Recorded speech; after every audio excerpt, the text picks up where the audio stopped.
ایک بار پھر آپ کو خوش آمدید کہیں گے پیغام رمضان نیوز ٹیلی ویژن کی خصوصی ٹرانسمیشن اور 27 رمضان مبارک جناب لیلۃ القدر کے حوالے سے اپنے اس موضوع پر گفتگو کر رہے ہیں. اور نبیہ اس سے پہلے کہ گفتگو کی طرف جائیں نعت رسول مقبول صلی اللہ علیہ وسلم ہمارے ساتھ موجود ہے جناب حافظ جابر حسین فریدی صاحب. حافظ صاحب کیا سنا رہے ہیں جناب؟ جی میں انشاءاللہ اعلیٰ حضرت عظیم البرکت شاہ احمد رضا خان بریلوی رحمۃ اللہ کا کام پیش کر رہا ہوں. آپ کی آواز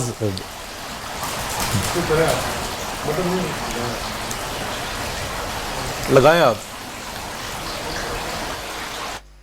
لم یاتی نذیروں کا فی نظر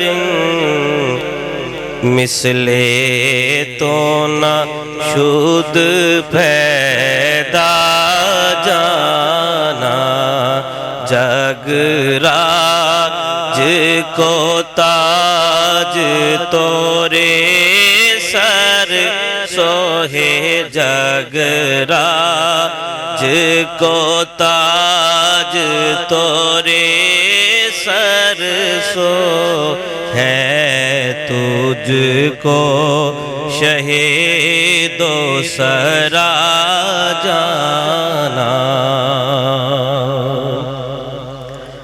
البحر ولا والموج طغى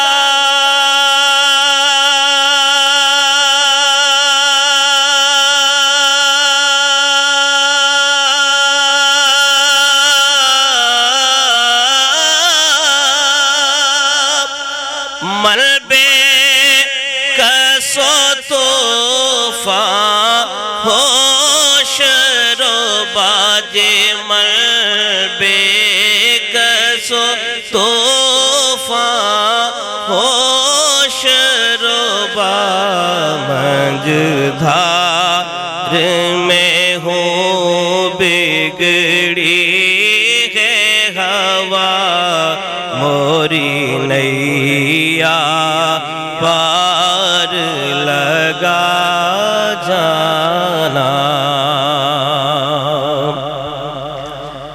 انا فی عطش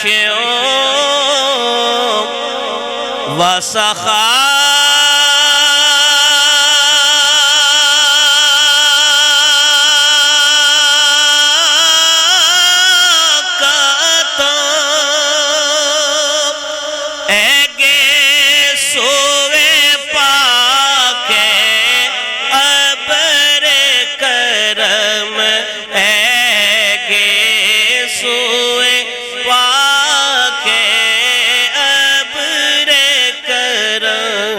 برسن ہارے رم جم رم جن دو بوند ادھر بھی گرا جانا. بس خام خام نوائے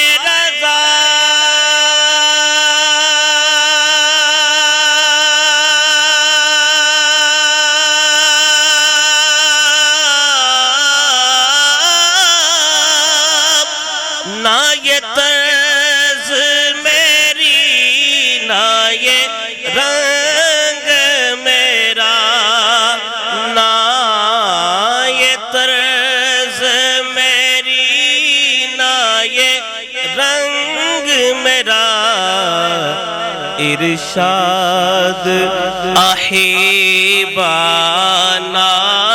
دیکھ تھا ناچار اس راہ پڑا جانا. لم یاتی نذیروں کا فی نظر مثل تو نہ شد پیدا جانا. بہت خوبصورت. بہت گفتگو کو آگے بڑھائیں جناب. ٹھیک ہے میں جناب کہہ تھا کہ شاید بریک پہ جی بالکل اس طریقے سے، لیکن وہ آج ذرا چونکہ ہم ہمیشہ جو ہے وہ بالکل کلام کے بعد جو ہے وہ بریک پہ جاتے ہیں، لیکن بہرحال چلا مساجد رمضان ہمارا ایک سیگمنٹ ہوتا ہے، دیکھتے ہیں آج کون سی مسجد ہے، کون سی اس کی طرف رپورٹ تیار ہوئی ہے، دیکھتے ہیں آئیے. دور ایسا کوئی سنہری ایک مسجد. مرتبہ پھر سے صادق آباد کی اچھا میں یہ سوچتا ہوں کہ بہت صادق آباد میں خوبصورت ماشاءاللہ مساجد بہت ہیں. مساجد بہت زیادہ یس یس اور بڑا ایک جسے کہتے ہیں کہ تاریخی اعتبار سے اور بہت ہی زیادہ اس طرح کی مساجد خاص طور کے اوپر، کیونکہ ہم نے صادق آباد کی کافی مساجد کو کور دکھایا کیا ہے. ہے رمضان جناب. میں، اور تاریخی پس منظر بھی بڑا وہ جس طرح سے آپ کہتے ہیں کہ بڑی قدیم مساجد ہے جی یہاں ہاں، پر جی موجود. ہاں، جی ہاں. سو بہرحال گفتگو کو آگے اصل میں بڑھاتے نواب ہیں. صادق صاحب رحمۃ اللہ علیہ جو تھے نا ریاست بہاولپور جی ہاں. کے سربراہ، جن کے نام پر یہ صادق آباد آباد ہوا ہے، تو ان کو فن تعمیر میں اللہ تعالیٰ نے بہت ہی میں سمجھتا ہوں مہارت عطا کی ہوئی تھی. یہ ان کی محنت اور ان کی جو لگن تھی نا، اس کی وجہ سے یہ ساری مساجد ہم دیکھ رہے ہیں. تو اس بڑی علاقے رائل میں فیملی تھی شاہ صاحب اور ان کی پاکستان کے لیے بے حد خدمات تھیں. جی ہاں پاکستان کی تعمیر و ترقی اور استحکام میں ان کا بہت بڑا کردار ہے. تو اس لیے میں سمجھتا ہوں پوری پاکستانی قوم ان کی احسان مند ہے، ہمیں ان کے لیے ضرور دعائیں کرنی چاہیے. اس مبارک رات میں ان کا ذکر خیر ہو گیا ہے صادق آباد کی سنہری مسجد کے حوالے سے، تو ہمیں ان کے لیے دعا کرنی چاہیے کہ اللہ ان کو درجات بلند عطا فرمائے. آمین ثم آمین. اچھا گفتگو کو آگے بڑھاتے ہیں جناب بالکل اور چلیں لیلۃ القدر کی بات ہو بالکل رہی کریں ہے، جناب. تو علامہ صاحب کی جانب بڑھتے ہیں. شاہ صاحب سے لے لیتے ہیں جناب، ادھر سے لے لیتے ہیں، ادھر سے شاہ دونوں صاحب، اس کی شخصیات ہمارے لیے اسی طریقے سے گفتگو کو آگے بڑھاتے پتہ چل سکتا ہے کہ نشانیاں اگر 21ویں میں ہے یا 23ویں میں ہے یا کسی بھی تاکرات میں ہے، تو کیا عبادت گزار شخص کو اللہ تعالیٰ کی جانب سے کوئی نشانیاں بھی یہاں ہوں گی؟ نبیہ بیان اس پہ حضرت شاہ جی نے ابھی تھوڑی دیر پہلے گفتگو فرمائی ہے، لیکن میں اس پہ تھوڑی سی مزید ان کی اجازت سے اضافہ کر دیتا ہوں آپ کے سوال کے تناظر میں. اس کی نشانیاں ہیں اور وہ نشانیاں خود نبی پاک صلی اللہ علیہ وسلم نے بیان فرمائی ہیں. ان میں سے کچھ نشانیاں ایسی ہیں کہ جن نشانیوں کو ہر نیک انسان، صالح انسان، پرہیزگار انسان، اللہ کا دوست، اللہ کا ولی وہ بھی دیکھ لیتا ہے، اور گناہ گار سے گناہ گار انسان چاہے غیر مسلم ہو وہ بھی دیکھ لیتا ہے.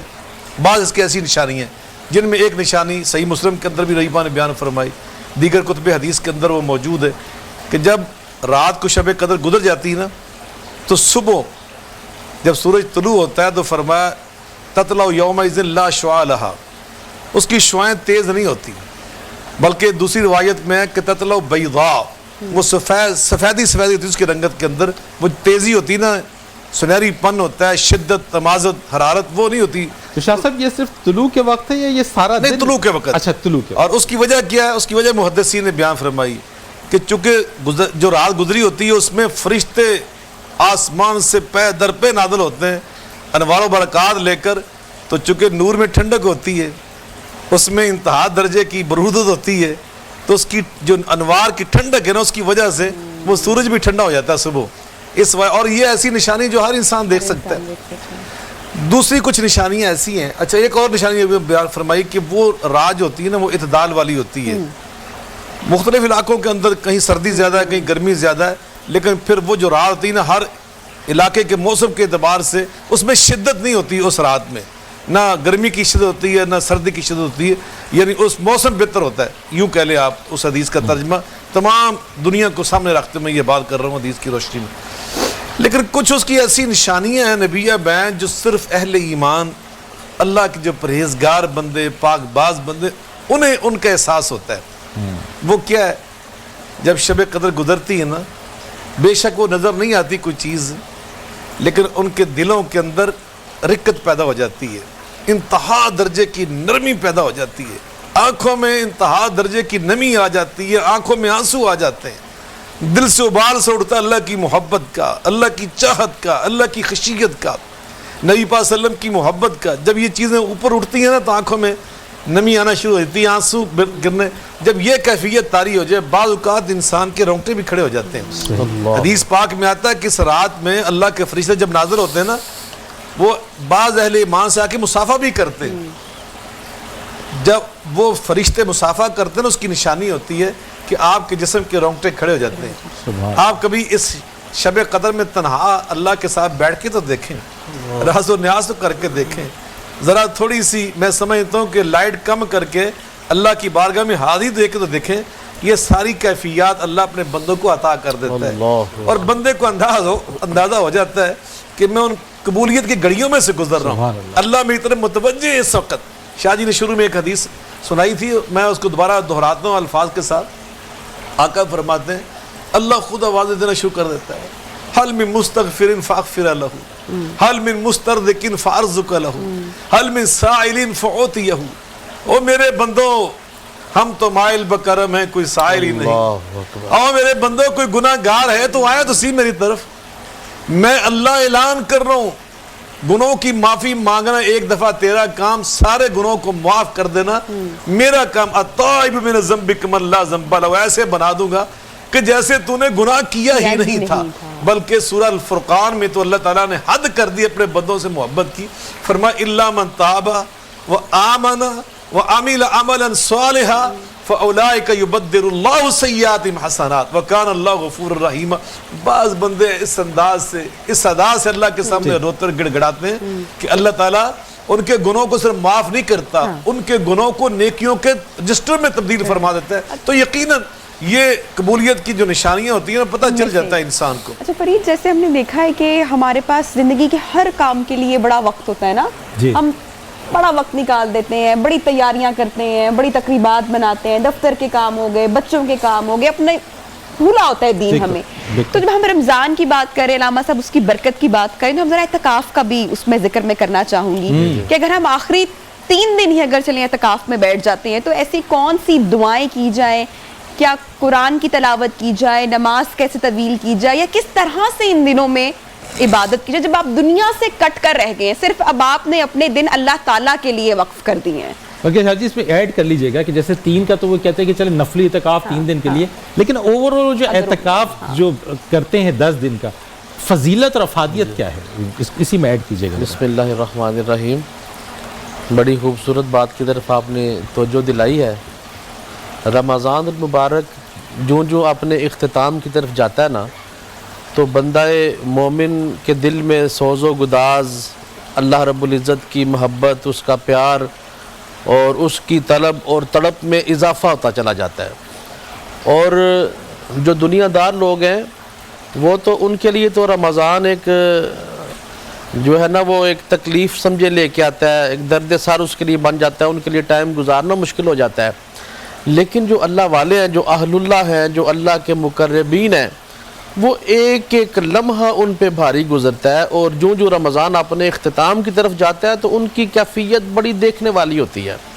اور یہ جو رمضان کے آخری 10 دن آتے ہیں جس میں ہمیں اعتکاف کی فضیلت اللہ تعالیٰ عطا فرماتے ہیں, تو اعتکاف کا مطلب ہے کہ ہم ساری دنیا سے کٹ کے اللہ کی رضا کے لیے, اس کی خوشنودی کے لیے, اس کی محبت کی خاطر اس کے گھر میں اسی کے بن کے بیٹھ جائیں. اور میں یہ سمجھتا ہوں کہ آج کل کے اس پرفتن دور میں اللہ کی خاطر اپنا سب کچھ چھوڑ کے تو اس کی بارگاہ میں بیٹھ جانا, یہ میں یہ سمجھتا ہوں کہ انسان پر اللہ کا خاص کرم ہے. اور انسان اگر 1 دن کا اعتکاف کرے تو اللہ رب العزت اس کو 10 سال کے اعتکاف کرنے کا ثواب عطا فرماتا ہے. اور اس طرح اور بھی کافی روایات ہیں, یعنی اللہ کے گھر میں 1 دن کا جو اعتکاف کرتا ہے تو اس کو اللہ تعالیٰ اتنا اجر عطا فرماتا ہے. تو جو 10 دن اس کی رضا کے لیے اس کے گھر میں اس کے در کا منگتا بن کے بیٹھ جاتا ہے تو اس پر تو اس کی انوار و تجلیات کا پھر اندازہ ہی نہیں لگایا جا سکتا. علامہ صاحب گفتگو کو یہیں سے آگے بڑھائیں گے کیونکہ بریک کا کہا جا رہا ہے, تو بریک سے واپس آتے ہیں اور پھر جو ہے سلسلہ گفتگو کو آگے بڑھاتے ہیں. بالکل جی, ساتھ رہیے.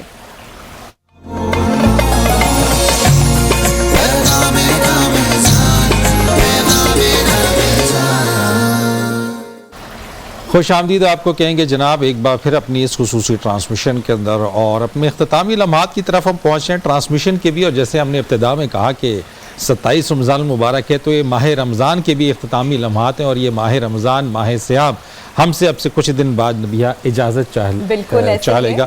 ابھی کچھ دنوں پہلے کی بات ہے جب ہم نے اس کا استقبال کیا تھا, اور اب ہم جو ہیں وہ اس پر پروگرام کر رہے ہیں کہ جناب یہ ہم سے اب جدا ہونے جا رہا ہے. تو دل رنجیدہ بھی ہے, غمزدہ بھی ہے, لیکن اس دعا کے ساتھ کہ اللہ تعالیٰ ہمیں, آپ تمام لوگوں کو, سب دیکھنے والوں کو, سب لوگوں کو جو ہے وہ جس طرح سے یہ ماہ رمضان مبارک کی ہے اسی طریقے سے وہ زندگی اور صحت عطا کرے کہ آپ سب لوگ اسی طریقے سے آئندہ ماہ سیام کو بھی اور یہ دیکھیں نا مہینہ کتنے احسن طریقے سے ہمیں سکھاتا ہے ان تمام چیزوں پر برداشت کرنا جو ہم اپنی ڈیلی لائف میں روٹین میں پورا سال نہیں کر رہے ہوتے. تو یہ لیسن ہے کہ بھئی اگر ہم اپنے ٹیمپر پر کنٹرول کر سکتے ہیں, دوسروں کا خیال رکھ سکتے ہیں, زکوٰۃ ادا کر سکتے ہیں, تو یہی سب کچھ اگر ہم اس میں سے کوئی ایک عادت بھی اگر ہم آگے کنٹینیو رکھیں تو میرے خیال سے معاشرے میں ایک اچھا کنٹریبیوٹ ہو سکتا ہے. بالکل صحیح کرنا بھی آپ نے. اور یہ سب اس میں نہیں بلکہ ہم یہاں پہ اگر بیٹھے ہوئے تو ہم بھی اسی چیز کے اندر ہیں کہ کوئی ایک چیز ہم بھی سیکھیں, ہم بھی اس چیز کو کنٹینیو کریں. انسان اپنی زندگی کے اندر تبدیلی لاتا ہے اور اچھائیوں کے ساتھ اگر وہ تبدیلی آ جائے, ایک ایک عادت بھی جو ہے وہ اگر اس کو ہم اپنی زندگی کا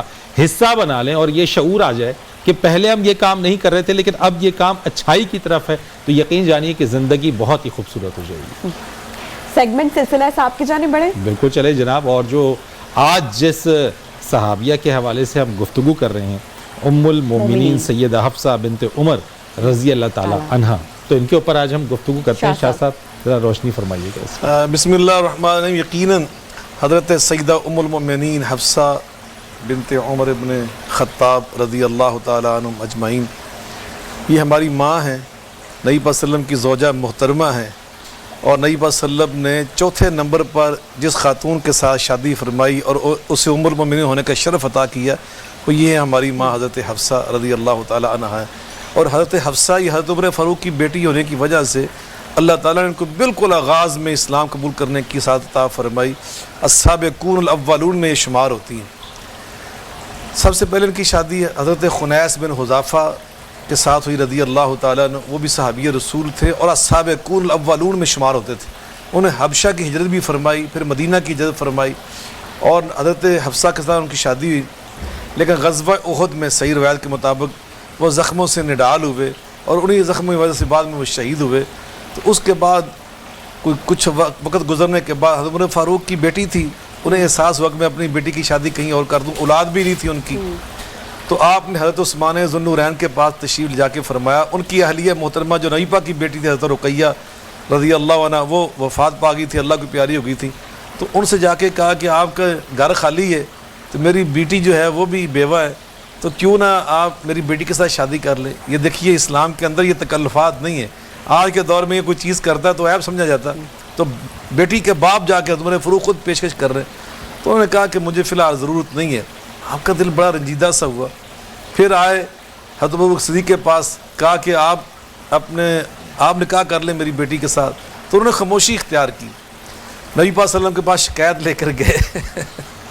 تو نبی پاک صلی اللہ علیہ وسلم نے فرمایا کہ عمر عثمان کی بات کرتے ہو تو ہو سکتا ہے کہ اللہ عثمان کو حفصہ سے بہتر بیوی عطا کر دے اور حفصہ کو عثمان سے بہتر اللہ خامد عطا کر دے.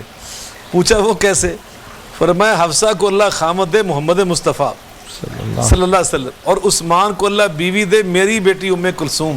تو کیا خیال تیرا تھا؟ تو اس پورے فروغ بڑے خوش ہوئے اور وہ صدیق کے پاس آیا کہ کہا نبی پاک صلی اللہ علیہ وسلم نے آج مجھ سے یہ فرمایا. اور وہ صدیق فرمان لگے آپ میرے پاس آئے تھے نا تو آپ نے مجھے پیشکش کی تھی تو میں خاموش ہو گیا تھا. اللہ کی قسم اگر نبی پاک نے میرے ساتھ یہ بات نہ کی ہوتی تو میں ضرور آپ کی بات قبول کر لیتا. مجھے رسول اللہ پہلے فرما چکے تھے. اللہ اکبر. تو حضرت حفصہ کو اللہ پاک نے نبی پاک صلی اللہ علیہ وسلم کی زوجہ محترمہ ہونے کا یہ شرف عطا کیا, جن کے بارے میں اللہ خود فرما رہا ہے النبی اولیٰ بالمؤمنین من انفسہم وازواجہ امہاتہم. یہ مومنوں کی مائیں ہیں. قرآن پاک میں 3 مقامات پر اللہ نے حضرت حفصہ کے حوالے سے رضی اللہ عنہا قرآن کی آیات نازل فرمائی. سورہ تحریم میں 2 مقامات پر اور سورۃ الاحزاب میں. اور نبی پاک علیہ الصلوۃ والسلام کی یہ جو بیویاں تھیں نا, ان میں حضرت حفصہ جو ہماری ماں تھی یہ بڑی جوش اور جذبے والی تھی, اور نبی پاک صلی اللہ علیہ وسلم کے بارے میں بحیثیت خامد ایک عجیب سی جو غیرت ہوتی ہے نا, حدیث میں نے یہ الفاظ بار بار پڑھا, ایک عجیب سی غیرت رکھتی تھی دوسری خواتین دوسری بیویوں کے مقابلے میں. تو نبی کریم علیہ الصلوۃ والسلام کے ادھر بات کر رہی تھی تو بعد میں کسی سے کہا کہ صفیہ جو ہے نا وہ کیا ہے, یہودی کی بیٹی ہے. تو حضرت صفیہ کو پتہ چلا تو نبی پاک کو شکایت کی کہ میرے بارے میں حضرت حفصہ نے یہ کہا. تو میں نبی پاک صلی اللہ علیہ وسلم نے 2 باتیں ارشاد فرمائی. حضرت صفیہ کی دلداری کرتے ہوئے فرمایا کہ تجھے خوش ہونا چاہیے, تو پتہ کون ہے, تو پتہ کون ہے, انکی بنت نبی, تیرا باپ موسیٰ اللہ کا نبی, وَإِنَّ أَمَّكِ نَبِيٌّ، تیرا جو چاچا حضرت ہارون وہ بھی اللہ کے نبی، وَإِنَّكِ لَتَحْتَ نَبِيٍّ، اور تیرے شوہر بھی اللہ کے نبی. صحیح. اور جا کے حضرت حفصہ سے فرمایا کہ حفصہ اتق اللہ، تقوی کا دامن نہ چھوڑا کر، کبھی ناراضگی بھی ہو جائے تو ذرا الفاظ میٹھے میٹھے رکھا کر. تو حضرت حفصہ نبی پاک صلی اللہ علیہ وسلم کی ایسی بیوی تھی جن کی شان میں حضرت جبریل آسمان سے نازل ہوئے اور آ کے کہا اللہ کے رسول اس کے بارے میں اپنے دل میں کبھی رنج نہ لے کے آئیں، انہا صوامۃ قوامۃ، یہ اللہ کی ہاں انتہا درجے کی تہجد گزار شمار ہوتی ہے، انتہا درجے کی پابند صوم و صلاۃ شمار ہوتی ہے. تو وَإِنَّهَا زَوْجَتُكَ فِي الْجَنَّةِ، یہ صرف دنیا میں نہیں، یہ قیامت کے دن جنت میں بھی آپ کی بیوی ہے. تو اس طرح نبی پاک صلی اللہ علیہ وسلم کی اس بیوی کی اللہ نے شان خود نبی پاک صلی اللہ علیہ وسلم کے پاس جبریل کو بھیج کر یہ واضح فرمائی. تو یقیناً یہ ہماری ماں ہے. اور حضرت عمر فاروق رضی اللہ تعالیٰ عنہ کی مناسبت سے، اور ان کے جو بھائی تھے حضرت عبداللہ بن عمر، یہ ان سے 6 سال عمر میں چھوٹے تھے، اور اللہ پاک نے ان کو یہ مقام عطا کیا کہ ان کو اللہ تعالیٰ نے بہت بڑا محدث صحابی ہونے کا شرف عطا فرمایا. شاہ صاحب اسی بات کو ذرا صافی صاحب لے کے چلتے ہیں. سر کیا آپ بھی ذرا اسی بارے میں آگے گفتگو کو ایڈ کر دیجیے گا؟ بسم اللہ الرحمن الرحیم. شاہ صاحب نے بڑی جامع گفتگو فرمائی ہے. قرآن مجید فرقان حمید میں نبی کریم صلی اللہ علیہ وسلم کی ازواج کے بارے میں اللہ رب العزت نے جو ان کی شان قرآن پاک میں بیان فرمائی ہے، یا نساء النبی لستن کاحد من النساء، کہ اے نبی صلی اللہ علیہ وسلم کی ازواج، اے نبی پاک صلی اللہ علیہ وسلم کی بیویوں، تم دنیا کی عام عورتوں کی طرح نہیں ہو. سب سے پہلے تو ازواج مطہرات میں سے جو سرکار دو عالم صلی اللہ علیہ وسلم کے رشتہ ازدواج میں آئیں، ان کی سب سے کائنات کی بڑی فضیلت یہ ہے کہ کائنات کے سب سے بڑے اور سب سے عظیم انسان کے ساتھ ان کا رشتہ طے ہوا. اور پھر اس نسبت کی وجہ سے اللہ رب العزت نے وہ جو سرکار دو عالم صلی اللہ علیہ وسلم کے نکاح میں آنے سے پہلے جو دنیا کی عام عورتوں کی طرح تھیں، اللہ رب العزت نے ان کو یہ شان و عظمت عطا فرمائی کہ فرمایا کہ اب تم میرے محبوب صلی اللہ علیہ وسلم کے نکاح میں آ گئی ہو، اب تم دنیا کی عام عورتوں کی طرح نہیں ہو، تمہارا درجہ اللہ نے بلند فرما دیا ہے. سبحان اللہ. اور حضرت حفصہ رضی اللہ تعالیٰ عنہ کے بارے میں جس طرح کتب سیرت آپ اٹھا کے دیکھیں، انتہا درجے کی عبادت اور ریاضت فرمانے والی، جس طرح شاہ صاحب کی قبلہ بھی فرما رہے تھے، تہجد گزار خاتون، اللہ اور اس کے محبوب صلی اللہ علیہ وسلم کی محبت ان کے دل میں کوٹ کوٹ کے بھری ہوئی تھی. اس طرح غیرت حمیت کا وہ ایک عظیم مجسمہ تھی، اسی طرح عبادت و ریاضت میں وہ کسی قسم کی کمی لانے والی نہیں تھی. اور میں یہ سمجھتا ہوں کہ پیغام رمضان کے پروگرام میں اور اس ماہ مقدس کی نسبت سے آج ہماری ماؤں بہنوں اور بیٹیوں کو بھی اسی نقش قدم پر چلنے کی ضرورت ہے جو امہات المومنین کا رستہ ہے، سبحان اللہ. جو سرکار دو عالم صلی اللہ علیہ وسلم کی بیٹیوں کا رستہ ہے، اور جو صالح مسلمان خواتین ہیں جو ان کا رستہ ہے. آج ہماری ماؤں بہنوں اور بیٹیوں کو بھی اسی رستے پر چلنے کی ضرورت ہے. سبحان اللہ. شاہ صاحب بہت شکریہ اور بہت ہی خوبصورت آپ نے گفتگو کی ہے. اور اس کے ساتھ ہی پروگرام کا وقت بھی ہمارا جناب میں ہمیشہ ایک بات کہتا ہوں کہ یہ گفتگو ہم چاہتے ہیں کہ ہم اس کو آگے لے کے چلیں، لیکن چونکہ وقت محدود اور اسی محدود وقت کے اندر ہماری کوشش ہوتی ہے کہ ان چیزوں کو لے کے چلیں. تو نبی ہم سب سے اجازت چاہتے ہیں اور سوال کا جواب بھی شیئر کر دیں. آج ویسے آپ نے یاد دلایا جناب، سوال کا جواب بالکل اسکرین پہ فلیش کیجئے جناب. سوال ہم نے جو پوچھا تھا اس کا جواب بھی دکھا دیجیے. نے دے دیا تھا اپنی گفتگو کے جی بالکل بالکل ہنٹ مل گیا تھا. تو اگر ہمارا پروگرام سنے تو اس کو وہیں سمجھ آ جائے گی. حضرت عبداللہ بن عمر رضی اللہ تعالی عنہ. اور جناب یہ آج کا صحیح جواب جناب. اور کوشش یہی ہے کہ ان تمام سوالات کو پوچھنے کی کہ جناب کوئی ہمارے پاس ویسے انعام تو نہیں، لیکن انعام یہی سب سے بڑھ کر ہے کہ آپ کی علم میں اضافہ ہو جاتا ہے اور آپ کی معلومات میں اضافہ ہو جاتا ہے، اور اگر ہم آپ تک یہ پہنچانے میں کامیاب ہو جاتے ہیں یہی سب سے بڑا انعام ہے. بالکل ایسے ہی ہے. شاہ صاحب آپ کا بہت شکریہ جناب. سلامت صاحب آپ کا بھی بہت شکریہ. جانے سے پہلے جی کلام.